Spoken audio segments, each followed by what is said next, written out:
talking about beer and wine. Getting started here with our beers on page 114 of the book. And basically, beer is just four ingredients. You have your water, your yeast, your barley, and your hops. Beer is the most popular alcoholic beverage in the world, and it's basically it started out where beer was people would just have their barley sitting in a little container, and they would go off on their hunts and whatnot, and come back, and it had rained or something, and then all the barley got basically germinated and fermented and became alcohol, and that's where beer came from. That's where alcohol came from. So this is the basis of everything that we do, kind of. So if you go ahead and read along in your book here, you have the German purity law of 1516. I don't know how to pronounce that. Reinheitsgebot? Reinheitsgebot or something, I don't know. Reinheitsgebot. Specified that beer could only contain barley, hops, and water. And then Louis Pasteur discovered yeast a few centuries later, developed pasteurization. To keep his beer fresh, by the way. It wasn't for milk. Fresh. It was not for milk, no. Yeah. Everybody uses it for milk now. You think of it for milk, but no, it's for beer. So you might wonder how so many different beers can be made primarily from these ingredients, so let's look at them more deeply. You want to go ahead and read the section on hops? Sure. Hops, originally introduced to keep beer fresh, are now used to balance the sweetness of the malt. Without hops, all beer would be too sweet. If you rub the green cone-shaped flower of hops between your fingers, they'll feel dry and resinous. Hops are usually added as the beer ferments, and the earlier the hops are added, the more they isomerize, where the alpha acids become soluble and make the beer bitter. And the later they're added to the beer, the more they affect the aroma. All right.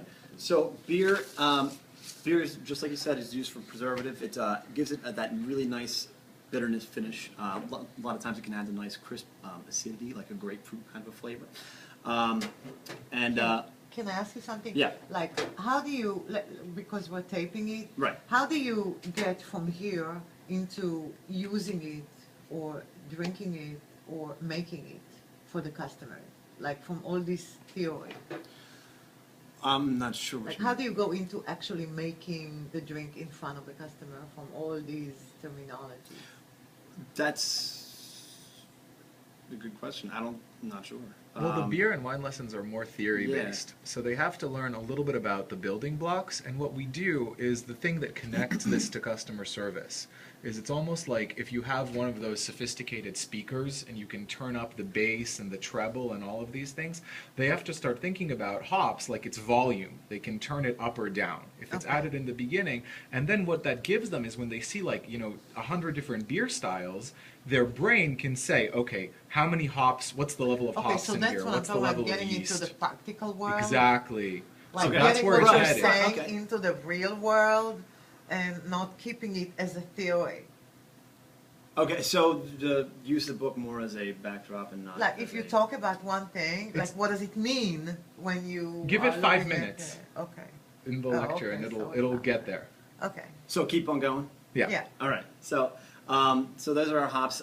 Talks next about the IBU, which is the International Bitterness Units, and a lot of people are really into the IBUs now. The more bitter beer that it can be, the better they're going to love it, and you'll definitely see a lot of that.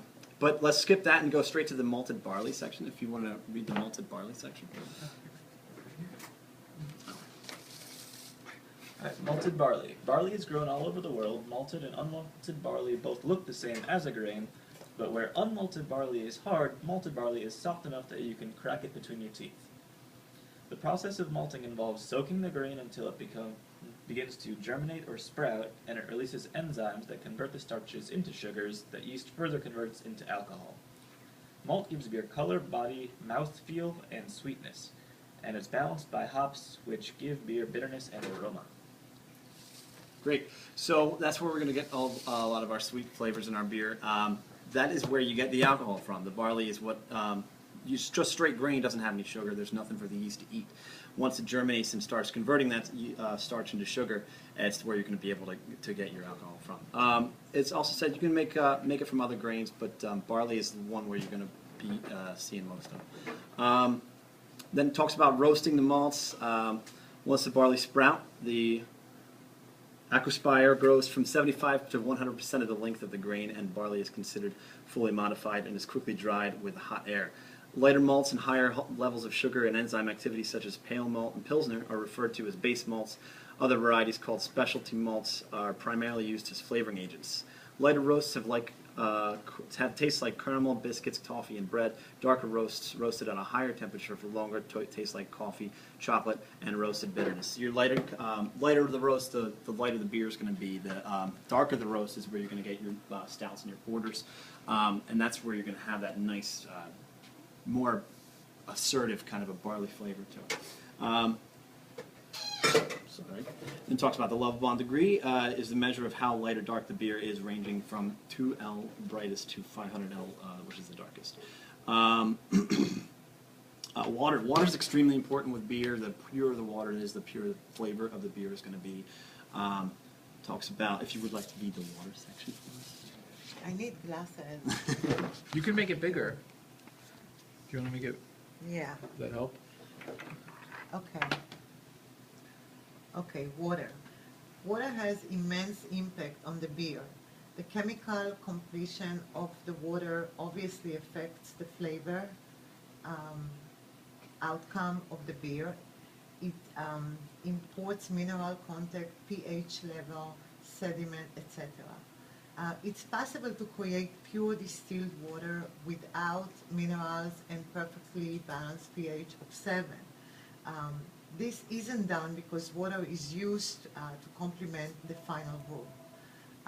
In fact, if you look at the history of brewing, the type of water that the city had available actually drove style of beer they made. Pilsen were the light, smooth Pilsner style that has since become so dominant. Is known for remarkably soft water. The water in Dublin, though, is very alkaline because it has bicarbonated. Bicarbonate. What is that? It's like there's a lot of harder minerals in the water, and it's Okay. more alkaline than acid in the pH. So that's why like Guinness, Good beer.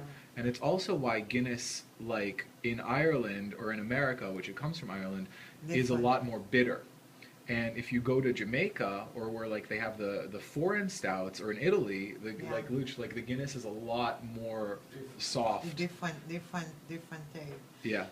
The advantage that science gives us today is that we can alter the alkalinity, acidity, and minerals in water to better suit and the end result, and make lots of different style of beer in the same. And that's why ratio. American beer is so dynamic. Like the later a country started making beer, the more varieties you have. Like if you in Pilsner, you're getting That's used to the amazing. I same didn't know style. that. Yeah. Did you know that? Yeah. Well, I wrote the Yeah. section. Bro, Yeah. because in America you guys only use municipal water mixed with the pH. No, not always. There's different All the brews. company, Yeah. maybe, I don't know, if you tell me a few companies. No, the all craft company ones you can do repeat. anything. Yeah. You can have one company that makes dark and light, and there's everything in the same system because they can fix the water. I know, they fix the pH inside the water, Mm. okay? In Europe, this is absolutely illegal, okay? To make a brew company, this brew company, like a Scotch company, must be made on top of the mountain, exactly where the water come from with Oh. all the mineral. Sorry, in the United States, I didn't see any mountain, okay? So, even at the Victory, which is everything even at the Yards, which is in Philadelphia, everything ecosystem, I don't know if you guys ever been there, but still, they use municipal water to fix the pH. That's how they can make all the different kinds of style. Example, if you want to make a barley wine style beer in Europe, beside the fact you have to choose the Christmas period, you need the specific water come out only on that period of time, which is less zinc and more calcium, because the period of time of the year, which is very cold, does not permit the zinc to come out, only the calcium. Okay? That's how you're gonna have a barley wine style beer in Europe. In America, no. You just put a beer from a silos container in stainless steel, you go through another Why you hate it? barley container. I don't hate it. I'm just trying to be specific.